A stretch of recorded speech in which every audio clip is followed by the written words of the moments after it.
cerita dari seorang ustazah. Ketika beliau mengurus jamaah haji, ada salah satu jamaah wanita yang ketika baru tiba di Madinah, wanita tersebut tiba-tiba tidak sadarkan diri tanpa sebab yang jelas. Menurut pengakuan wanita tersebut, setelah bangun, ketika dia tidak sadarkan diri, dia disiksa dengan siksa yang menyakitkan, seakan berada di neraka. Nah, bagaimanakah kisah seorang wanita tersebut? Kenapa jadi sampai musibah tersebut menimpanya? Bagaimana kisahnya? Ini dia kisahnya. Selama hampir 9 tahun menetap di Makkah, sambil mengurus jemaah haji dan umrah, ustazah. Biar lebih mudah kita sebut saja Ustazah Anissa. Ustazah Anissa ini sudah banyak menyaksikan kisah-kisah yang tak terlupakan. Namun, ada satu pengalaman yang masih membekas di hati Ustazah Anissa hingga kini, sebuah kisah penuh pelajaran yang tak mungkin terlupakan. Kisah ini terjadi pada seorang wanita sekitar pertengahan usia 30 tahun. Kita sebut saja Ibu Siti.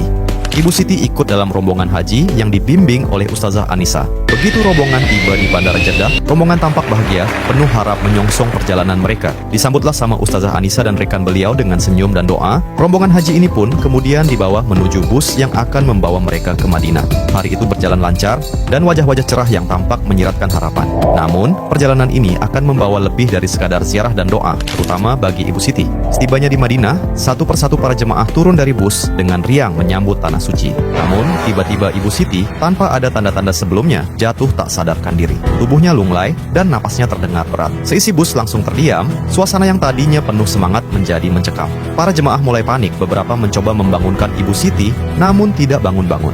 Sebagai pembimbing mereka, Ustazah Anissa segera mendekat dan berusaha mengatasi situasi. Badan dia panas dan menggigil. Jemaah ini tak sadarkan diri, cepat tolong saya, kita bawa dia ke rumah sakit, kata Ustazah Anissa.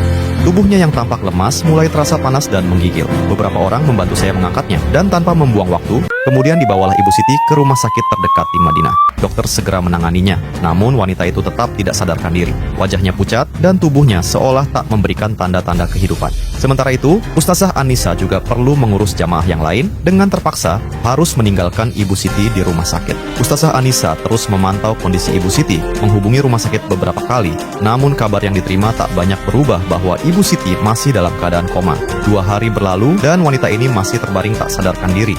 Dokter menyarankan agar dia dirujuk ke rumah sakit di Jeddah yang memiliki fasilitas lebih lengkap karena kondisinya yang kritis. Namun, usaha untuk memulihkannya masih belum berhasil. Ustazah Anissa dengan berat hati memutuskan untuk melanjutkan tugas mengurus jemaah yang lain, meskipun hati terus resah memikirkan keadaan Ibu Siti. Setelah menyelesaikan rangkaian ibadah di Madinah, kami berangkat ke Makkah untuk melanjutkan pelaksanaan haji. Di antara kesibukan mengurus jemaah, Ustazah Anissa tetap menyempatkan diri untuk menghubungi rumah sakit, berharap mendapatkan kabar baik. Sayangnya, kondisi Ibu Siti masih belum menunjukkan perkembangan, ia masih koma. Selesai haji, Ustazah Anissa langsung pergi ke Jeddah. Malangnya, sampai rumah sakit dokter berkata bahwa Ibu Siti masih koma. Bagaimanapun, kata dokter, keadaannya stabil. Melihat keadaannya itu, saya ambil keputusan untuk menunggunya di rumah sakit. Setelah 2 hari menunggu, Ibu Anissa tampak terbangun dengan mata yang sedikit terbuka. Melihat saya, ia langsung terisak dan memeluk saya erat. Air matanya mengalir deras. Tangisnya pecah, penuh penyesalan dan kepedihan yang sulit dijelaskan. Ustazah Anissa kemudian bertanya, "Apa yang terjadi? Kenapa kamu menangis?" "Ustazah, saya taubat Ustazah. Saya menyesal. Saya takkan berbuat lagi hal-hal yang tidak baik. Saya bertaubat, betul-betul bertaubat." "Kenapa kamu tiba-tiba ingin bertaubat?" tanya Ustazah Anissa dalam keadaan bingung.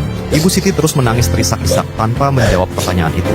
Tidak lama kemudian, dia bersuara menceritakan kepada Ustazah Anissa mengapa dia berkelakuan demikian. Cerita yang bisa diambil hikmahnya oleh kita semua. Ibu Siti masih dengan suara terisak mulai bercerita tentang sebuah pengalaman yang menggetarkan hati Ustazah Anissa. Katanya, "Ustazah, saya ini sudah berumah tangga, menikah dengan lelaki orang kulit putih. Tapi, saya salah. Saya ini cuma Islam pada nama dan keturunan saja. Dan selama ini hidup jauh dari ajaran agama. Saya jarang bahkan hampir tak pernah mengerjakan sholat, puasa, atau ibadah lainnya. Rumah saya dipenuhi dengan hal-hal yang dilarang dalam Islam, dan saya mengabaikan segala amalan yang seharusnya saya laksanakan." Ibu Siti dengan penuh penyesalan melanjutkan kisahnya. "Selama koma itu, saya dibawa ke tempat yang gelap dan penuh kesengsaraan. Saya merasakan azab yang luar biasa, seakan tubuh saya dipanggang api yang menyala-nyala. Ada suara yang terus mengingatkan dosa-dosa saya, seperti ingatan yang tak bisa dihilangkan. Saya melihat rambut saya terbakar, karena dulu saya selalu membiarkan aurat terbuka. Tangan saya seperti ditarik-tarik karena banyak dosa yang telah saya lakukan." Air mata Ibu Siti terus mengalir, dan suaranya bergetar saat mengenang peristiwa itu.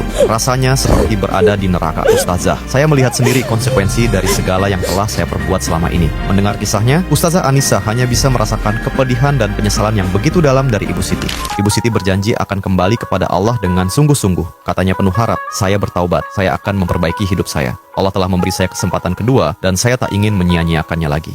Allah Maha Pengasih, Maha Penerima Taubat. Yang penting adalah menyadari kesalahan dan berjanji untuk berubah. Allah akan senantiasa menerima taubat hambanya yang tulus. Kisah ini adalah pengingat bagi kita semua tentang pentingnya berpegang teguh pada ajaran agama dan menyadari bahwa setiap tindakan memiliki konsekuensi. Ibu Siti adalah bukti bahwa meskipun kita telah berbuat kesalahan, Allah senantiasa membuka pintu taubat bagi hambanya yang ingin kembali ke jalannya. Itulah tadi kisah seorang wanita yang setibanya di Madinah, dia tiba-tiba pingsan atau koma. Dan selama dia koma, Allah memperlihatkan kepadanya azab atas perbuatannya.